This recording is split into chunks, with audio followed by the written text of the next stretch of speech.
in the plenary, and it could not be a more pivotal time to be here to really see how the international community can not only keep up the support for Ukraine, but to do more. So in less than 4 weeks, it will have been 1 year since the onset of Russia's invasion of Ukraine, which has resulted in tens of thousands of deaths and acute refugee crisis, with over 7 million Ukrainians having fled their country and nearly 5 million displaced within its borders. Beyond the tragic loss of life and humanitarian crisis facing the country, the war has uprooted the country's economy and society. Ukraine's government has forecast the economy to have shrunk by more than 30% in 2022, the sharpest economic contraction in the country's independent history. And a significant budget deficit has put immense strain on Ukraine's finances and monetary policy. The country's infrastructure remains under constant bombardment, causing shortages of electricity, water, and energy. Ukraine's private sector before the war accounted for 70% of GDP. The government now estimates that more than 11% of businesses have shut down, and more than half of all enterprises operate below 75% of production capacity. According to the government, 5 million jobs have been lost, equivalent to 30% of total pre-war employment. Against all odds, the state continues to carry out its function and duties, and the economy overall has fared better than expected. So today we have an august panel with us today to really help us understand the latest situation on the battlefield militarily, the urgent humanitarian crisis and needs of the Ukrainian people, how the public and private sectors are coping, as well as the country's long-term reconstruction and its place within Europe. So I mentioned an august panel, so let me introduce my colleagues here on the panel. It's my pleasure to welcome here Yulia Sviridenko, First Deputy Prime Minister and Minister of Economy of Ukraine. A warm welcome to you. Yes, thank you. Alexei Chernyshov, Chief Executive Officer, Naftogaz in Ukraine. A warm welcome. Viles Kinari, Minister for Development, Cooperation and Foreign Trade of Finland. Welcome. Odile Françoise Renaud-Bassot, President, European Bank for Reconstruction and Development. Warm welcome. And last but not least, your cookies, State Secretary, Federal Chancellery of Germany.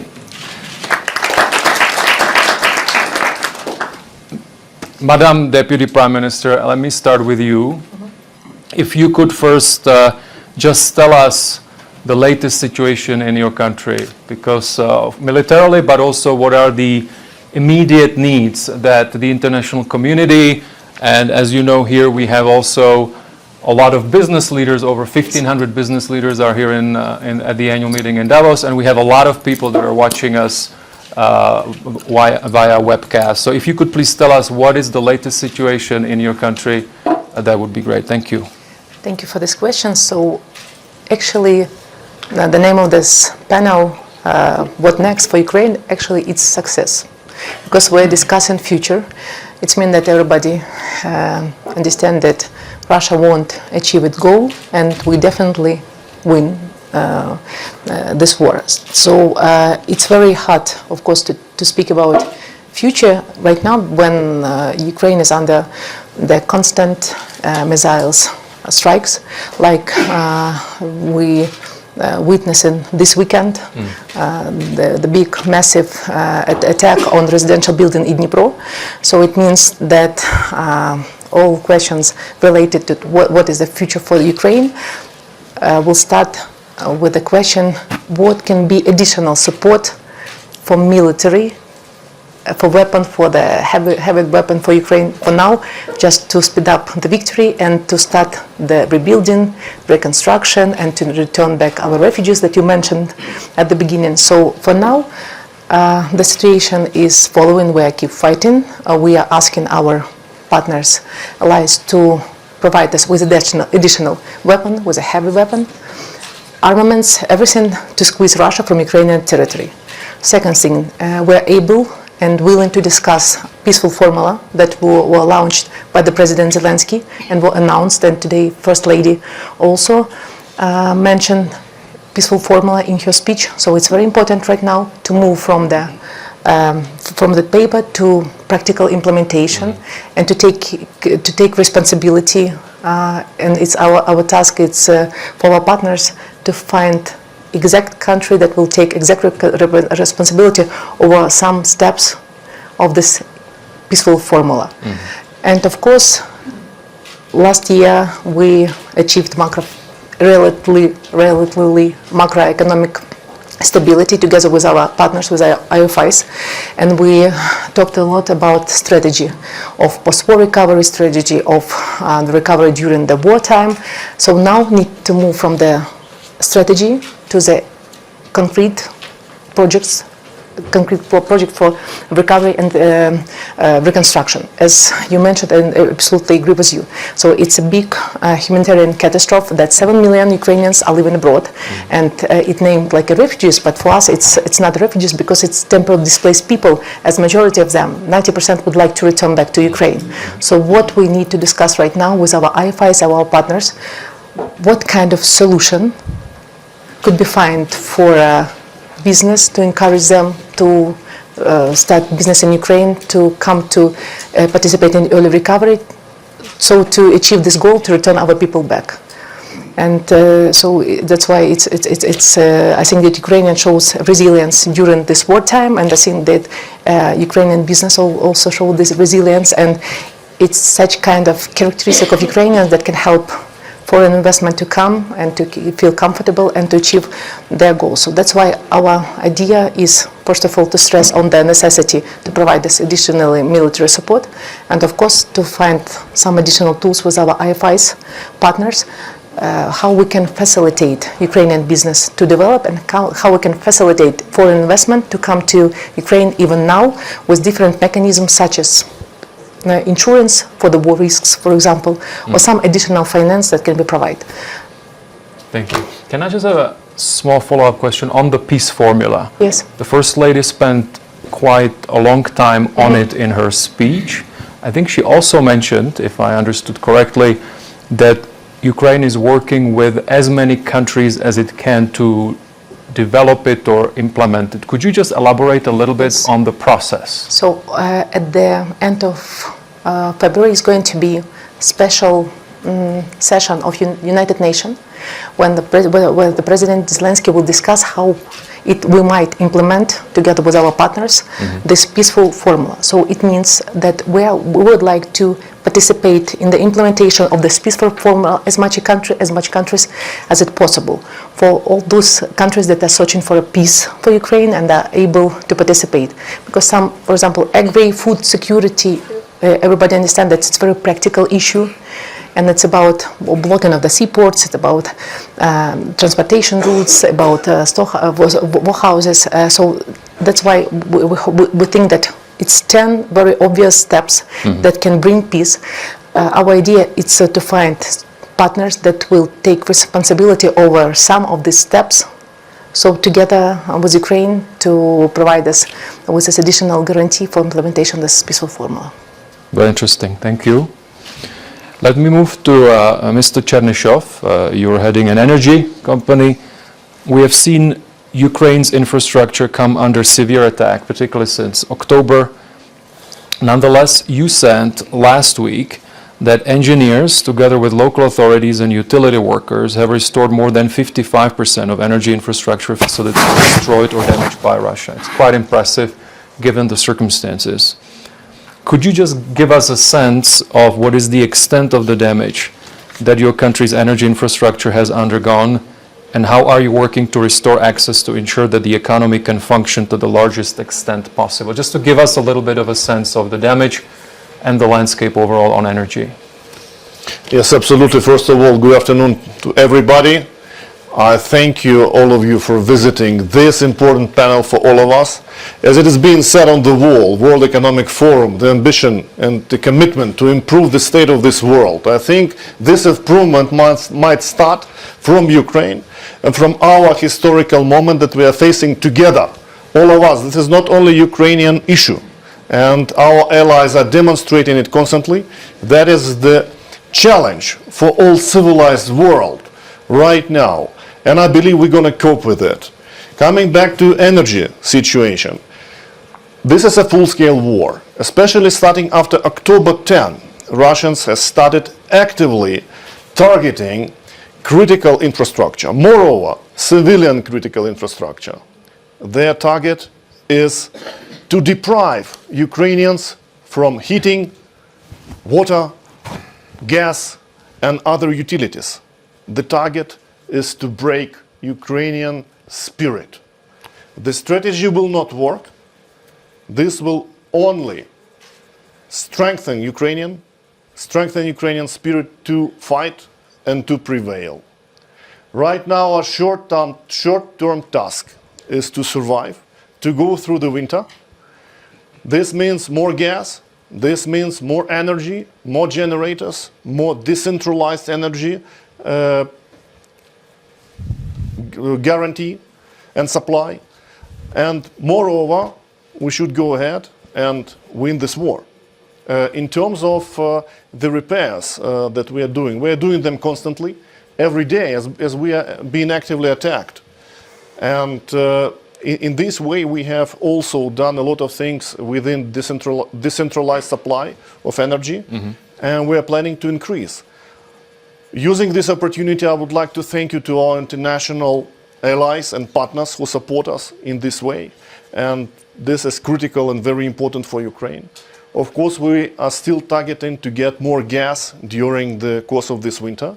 We are targeting to get more generation equipment, to get more energy.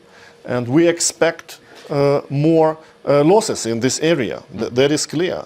And later on, we plan to reconstruct the whole system and to make it as modern as possible, as green as possible, and as decarbonized as possible. But this will happen after the war. Our main task right now is to win this war and to prevail in this war. Thank you so much. Alexei, if you don't mind, just to give us a sense, for example, if you are living now in Kiev or Lviv, how much electricity do you have? Is it, unless there is bombardment, you have electricity, or are there outages? Just to give a sense of people's lives in Ukraine now. So the ordinary life in Kiev might look in the way that you might have been shortened in electricity 4 to 6 hours per day. Might be more, depending on the situation with the grid and with the possibilities. It's not like constantly like this, but the most of the days we have certain shortages with electricity. We are fixing our energy system, but we all should understand the repairing of energy system is more a duct tape repairing type. Yeah. So we should really restructure and reconstruct it after the war once it is possible. But we should be proud of our infrastructure workers and employees and communal services employees who are doing all these repairs under the constant shelling, bullets, and other risk of life. We have secured 300,000 of Donbas residents in Donetsk region right now with a natural gas supply. It's a very hard job to do, very risky, but this is our target. We want to prevail. We want to win this war, and we will go ahead. Thank you. And one more thing, on the private sector front. So we talk a lot about, I will talk about it later, public-private for reconstruction, long-term reconstruction. But is there a role for private sector actors now in providing immediate needs, particularly around energy or in general? And is it happening? Could you give us some examples? Even business-wise? From private sector companies? Yeah, of course. It's a huge potential in Ukraine. It might sound ridiculous during the war, And of course, it's you should consider risk potential, but still, the reconstruction of the country might require private equity to flow into the country, and the governmental support from Ukraine and other countries would also motivate private equity to invest into Ukraine. In terms of energy, of course, our task is to achieve energy independence level. Within the gas production, we plan to increase gas production already this year significantly, as well as constructing of decentralized energy supply. All these fields would require significant equity investors, but we should consider this in this moment, of course, under the umbrella of appropriate guarantees from the international society that would guarantee this kind of private equity investment. Thank you so much. Turning to Ville Skinnari, you are Minister for Development, Cooperation and Foreign Trade of Finland. You just visited Ukraine. So first, what is your assessment militarily, if you can share, in terms of what you saw, but also then again those immediate needs?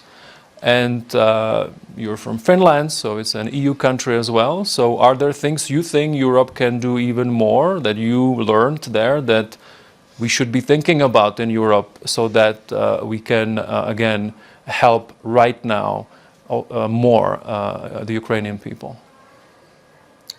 Well, first of all, thank you so much for having me here. Yes, I did visit Kiev and Ukraine a week ago, and I was very impressed when it comes to resilience and bravery of Ukrainian people, especially in the face of these recent strikes on critical infrastructure.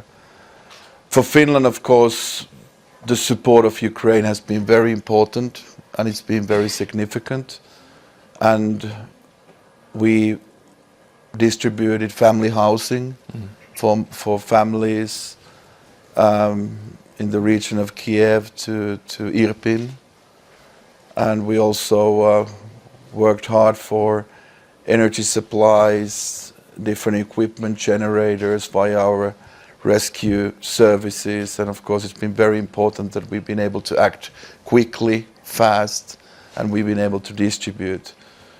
And of course Finland is very committed to continue our support together with our European Union allies and with our international allies as well. When it comes to reconstruction, well, of course I want to underline, and the most important thing is to act now when the need is there. For Finland, it's been altogether last year only, and as you know, we've been supporting Ukraine since 2014. Last year, only more than 300 million euros, including material support, humanitarian, and all equipments, everything included. But of course, then we have to look at our European commitment, our development financing, together with our global entities, if you like.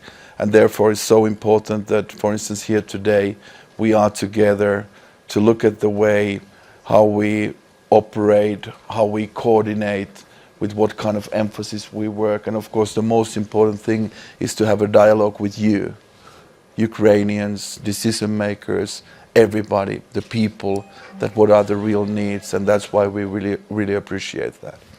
Thank you so much. Moving to Madame Renaud Bassot. So you're heading an extremely important organization in terms of course, reconstruction and development globally, and you're playing such an important role in Ukraine.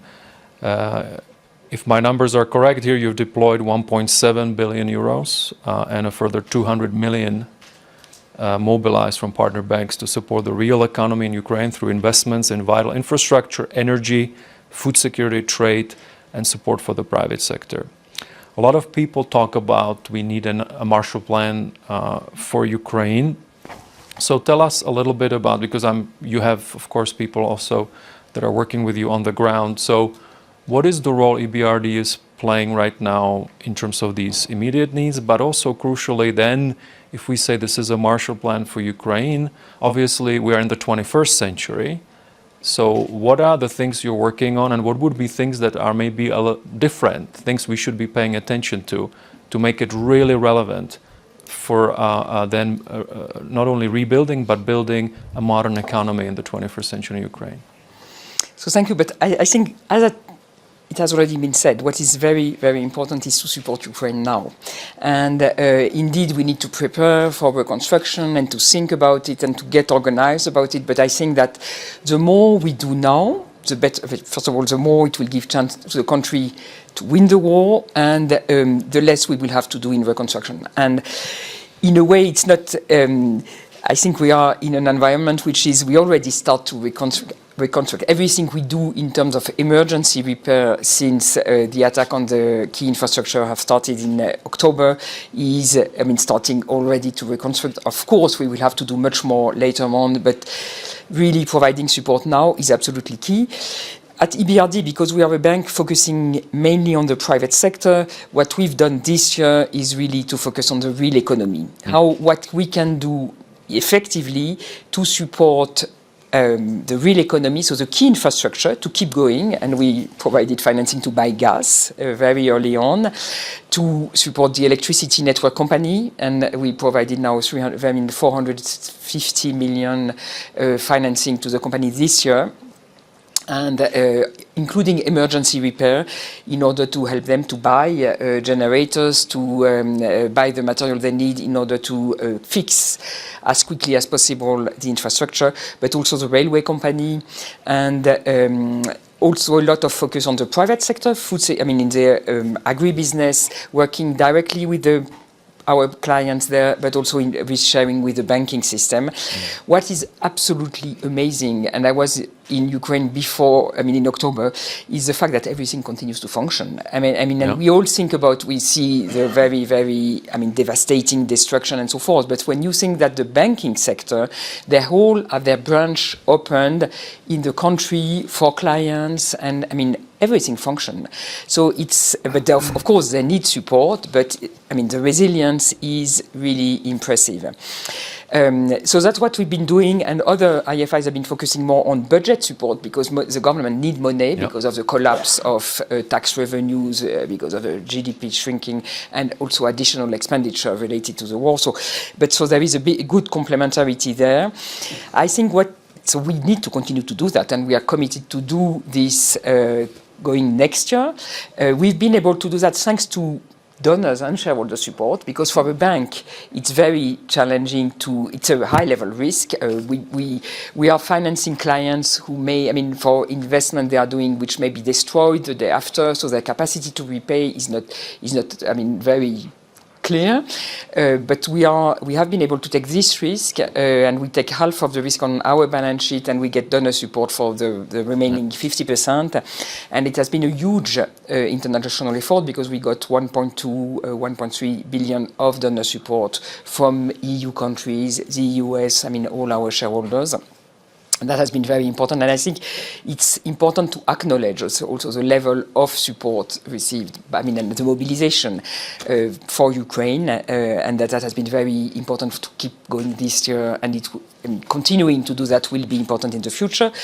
One important dimension in the reconstruction will be the reform agenda, and we are of course, in the war, you focus on the emergency, so the deep structural reform are much more difficult to undertake.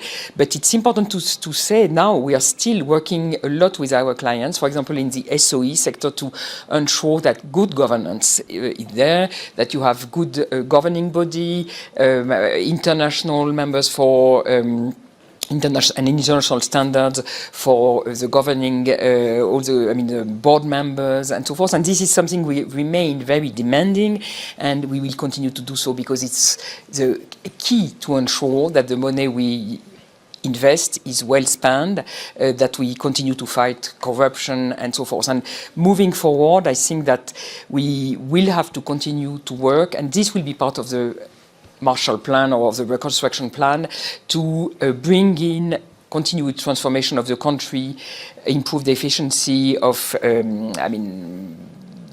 public administration, even if they have the in the context of the war, there has been a huge effort. For example, we have, I think the Ukrainian administration are ahead of a lot of developed countries in digitalization and so forth. So this change is still ongoing now, but this will be part of the agenda. One important element also in the reconstruction will be coordination. To have a good coordination, and now I think the G7 has put in place a coordination structure with Ukrainian. We, with other IFIs, have also developed a sort of, and with the Ukrainian government, they've put in place operational coordination structure in order to be sure that we are all moving in the same direction, using, the best qualities of each of us in order to be the most effective possible on the ground. Thank you so much. Moving to Germany, Mr. Kukis, you are State Secretary, Federal Chancellor of Germany. If I understand it correctly, you are advising on the economy to the Chancellor in that function, but also on EU affairs. Yes. Yes, okay. Of course, you had G7 presidency. Overall, if you can also just, from Germany's perspective, how do you see Germany and Europe is responding to the immediate needs of the Ukrainian people? And then I would also like to get your perspective on, of course, reconstruction now, but what are the elements that would make it, number one, relevant for Ukraine, but also then making it building blocks of a modern economy in the future, so again, for the 21st century. Yep. Okay, so that question could fill a whole evening, so I'll try to answer it briefly. I think the two things that were vital in terms of the work that we did at the G7 level and the European level was, on the one side, the sanctions regime imposed by the G7 in record time. I still remember the time between the shock of the night of the 24th of February, but then immediately starting to think about what can we do to freeze the 300 billion of central bank assets, because we had seen some indications in the week before that money was being withdrawn, and we said we have to, before the weekend ends, we have to cut that channel of repatriation of funds. That's the biggest damage we can do in the shortest amount of time on the Russian war machine. So the fact that we were able not only to decide within the G7 on the policy, but also in the European Union of the 27 on legislative acts that we passed like literally 10 minutes before midnight from Sunday to Monday to make this effective, that was probably the first big rallying call to show we are very, very united. And then, of course, the elements of the sanction regime, number 1, 2, 3, that are less discussed, I think, are now seeing the damage they are extracting on the Russian war machine. The ban on all kinds of semiconductor exports, the ban on all exports of dual-use goods, I think is really hurting Russia's ability to restock, and is really causing damage in Russia. There was a lot of skepticism at the beginning on how effective this was, but the sanctions regime, we always said it's not going to work immediately, but we're seeing now that the toll being extracted is very severe. Also on energy, the fact that we were able to rid ourselves of first of Russian coal, then of Russian oil, now of Russian gas. I think, yes, Gazprom will make a lot of money looking back in 22, but the sources of revenue in 23 are getting less and less. The fact that we've now have a hard cap on Russian oil, the fact that we are not importing any molecules in Germany, very few molecules in the rest of Europe, that will very strongly impact adversely the ability of Russia to finance this war operation. So in that sense, I think in terms of how did we respond, I think it was quite forceful.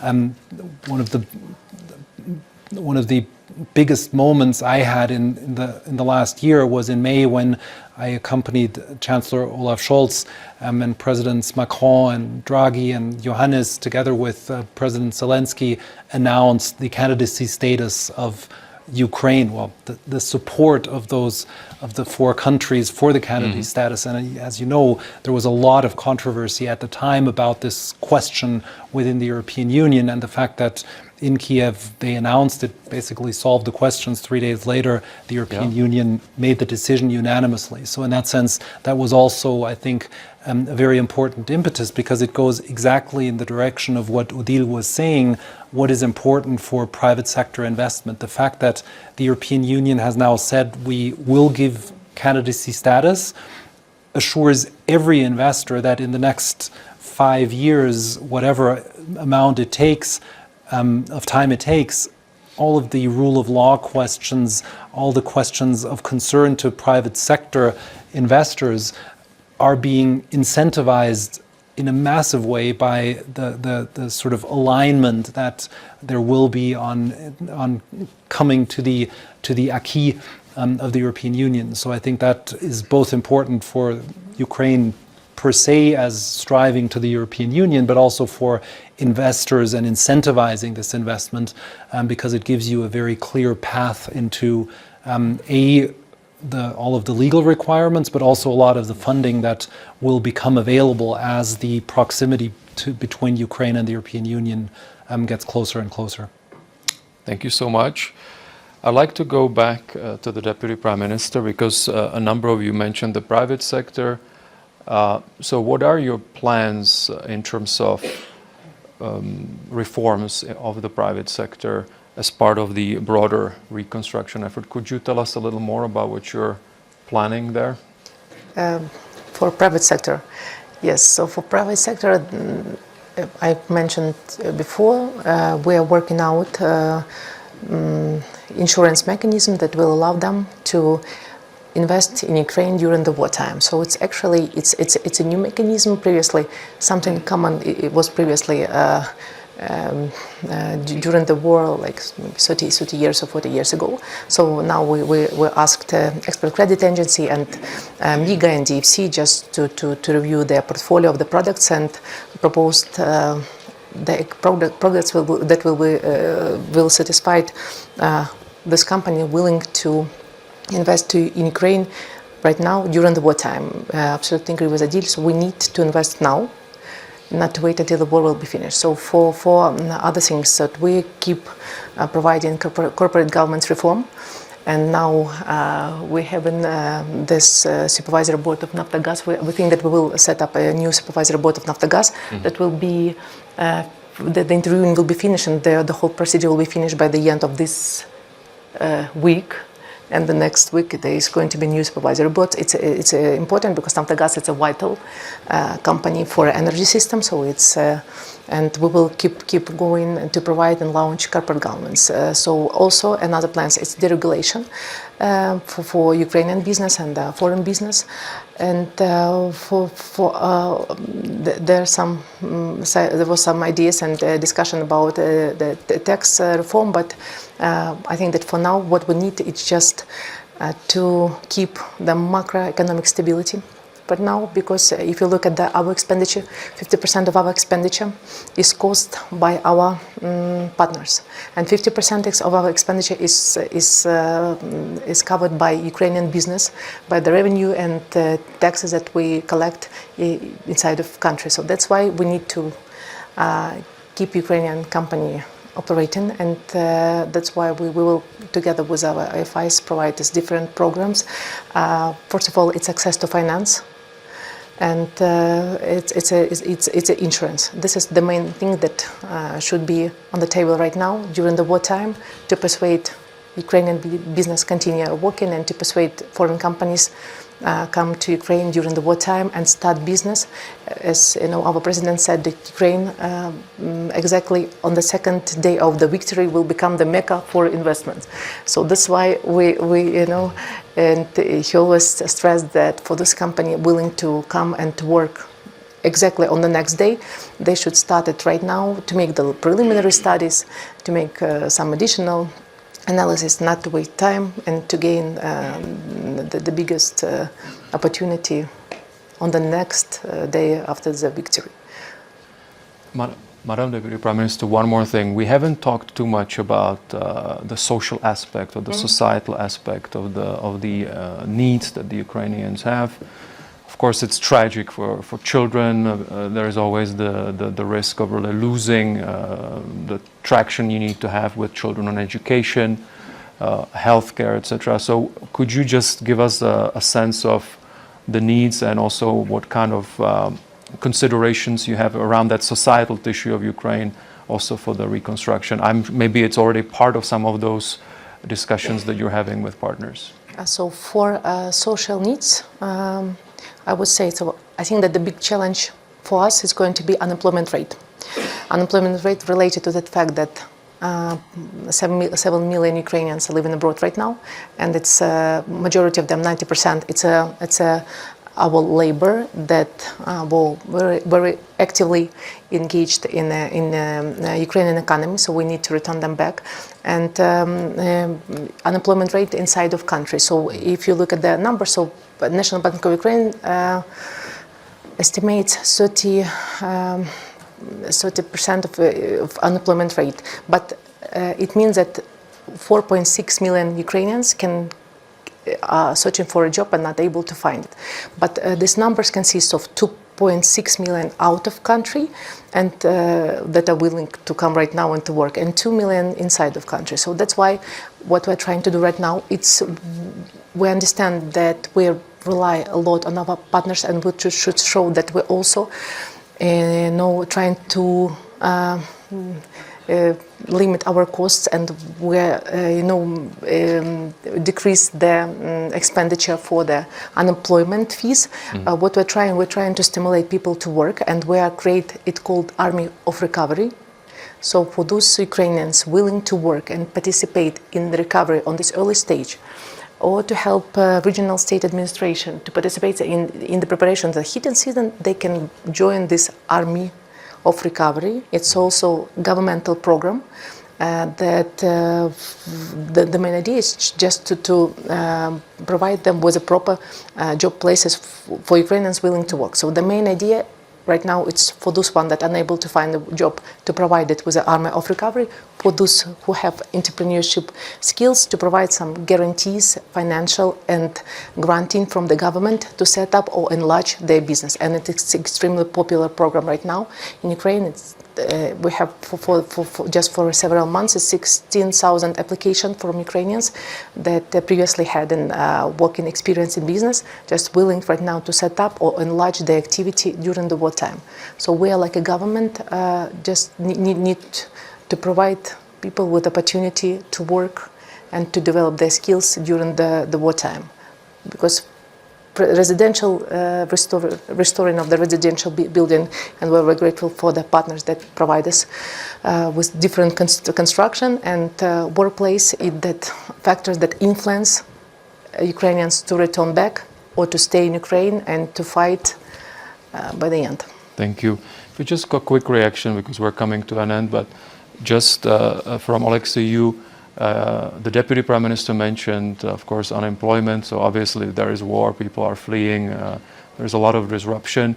I have talked to some executives in Ukraine, and I know how much big companies are also part of the picture. So I'm just interested, for example, your employees. How are you dealing with the fact that maybe some of them are displaced? How do you take care of them? First of all, I'm very proud of our employees. I think the role of Ukrainian right now is the direct service to your country. You can do it either on the battlefield or in the service. You should serve to your people. That is why we have some part of our employees on the front line and the rest in the office. Of course, we have some part that have left the country. We all understand it. There are different circumstances. Many of them have come back already, and I'm really proud of it. I know many of our personnel is actively working under the shelling and constant risk to their life, and they are doing it absolutely voluntarily, with open heart and mind. And I'm sure that the strategy of breaking the spirit of Ukrainians will never work, and Ukrainians will go ahead. That is a very important and historical moment for us. The next enemy Ukraine should fight is internal enemy, which is definitely lies in the area of anti-corruption, corporate governance, reforms agenda, judicial reform, all the factors that are desperately needed to this country regardless of the war. Let us remember, did Ukraine suffer from equity shortage before the war? Yes. We still were looking for international investment, for IFIs to come and others. And it didn't work in the way we wanted. We should perform reforms agenda as soon as possible, and we cannot wait until the war is over. We should do it right now. Because once the war is over, no one is willing to invest in the country which is not reformed. And we're doing it right now. I used to be the member of Ukrainian government for the last 3 years, and I can tell you that Ukrainian government worked 24/7 during the war. No governor, no mayor of Ukraine left the country, left the job. It's very important. And we can perform during the war. We can do reforms during the war. And maybe it is the best moment to do. Because during the war, the situation is black and white. You should win and you should survive. That means you should do reforms. Right now, you do it immediately. So once you prevail, the country is more capable and more interface-oriented for the international investment. Thank you so much. We have 2 minutes left, so quick reactions. Going back to you, Minister Skinari. So I happen to come from a country that then became part of the EU, and I still remember the tremendous momentum that the accession process created, unprecedented momentum in the history of my country. So I just wonder how you look from Helsinki, now Ukraine is an EU candidate country, to the future of the relationship between the EU and Ukraine. What would be your hopes, or how do you view it from Helsinki overall on that relationship? Finland, Sweden, Austria becoming members 1995. I still remember that well. Yeah.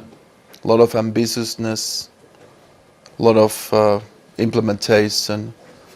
But as said here earlier, rule of law, reforms, of course, there is a roadmap. There is a roadmap and everything is doable. And for instance, Finland has supported Ukraine with the expertise and know-how of rule of law. So all these elements are doable. And of course, we really hope that we can see these reforms in action. But the most important thing is the spirit, commitment of the country, its people and the decision makers. So of course, European Ukraine is a goal that we all would like to see. Thank you. Maybe the same question to you, Mr. Kukis.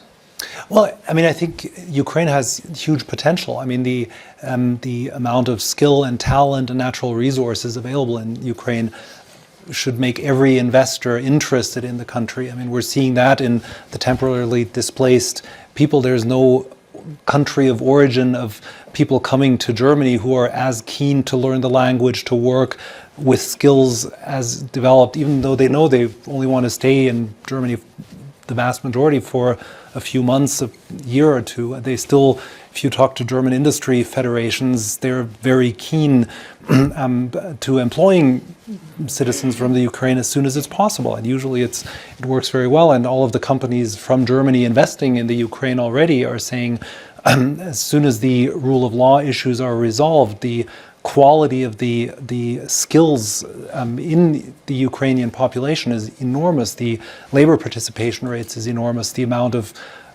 space and natural resources and energy in terms of renewable power of the Ukraine is immense. So in that sense, I can only agree.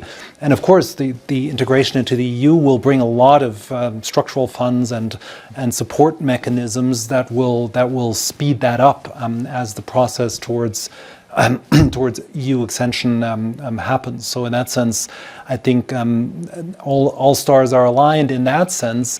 And then don't forget, we have now, as of December last year, the international multi-agency donors platform set up. So the we now have a forum for all of the international and global support mechanisms, and we were very conscious when we set this up at the Berlin conference together with the European Union and the G7 to crowd in private investors. So all of you from the private sector, please look at this platform very carefully, because we want to crowd in private capital alongside all of the government money to set up incentives for the reform process and, of course, also the investment process.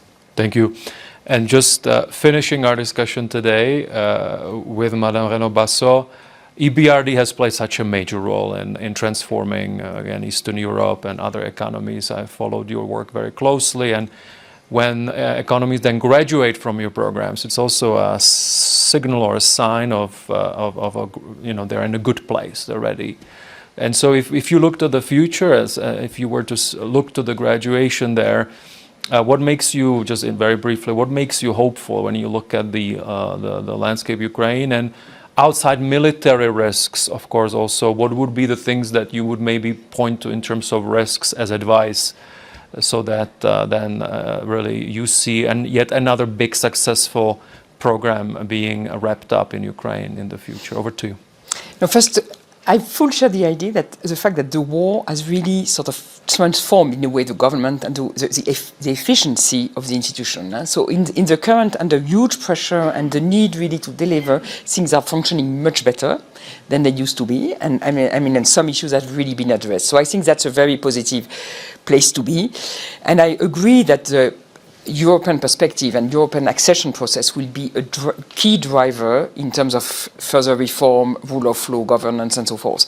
And this will really be the basis for deep transformation of the country. I think that the reconstruction will be a huge opportunity for investors, because and there has been some. I attended some meeting with foreign investors in different countries, where you see the appetite to. Reconstruction means a lot of activity and so forth. So but what is important also is investment in the country, and not only to rebuild, but also to develop activity there. And there is a huge potential. We will need to think about specific instruments, and I think everything you mentioned about insurance and so forth, because probably still in the reconstruction phase there may be some remaining uncertainties or risk that needs to be covered, but I'm pretty sure that this could really be a big driver in growth, rebound, and more prosperity for Ukraine. Thank you. With that advice, we are concluding our session today. In a way, what we've just did here, we were talking about the immediate needs, but also at the same time investing in the future. That's frankly the philosophy of the annual meeting this year, the dual vision of navigating 2023, but also simultaneously investing for the long term. So thank you so much, and particular thanks to the Deputy Prime Minister and the CEO of Naftogaz for joining us here. I know it was not an easy journey. You left a country at war, so thank you so much for coming. All the best.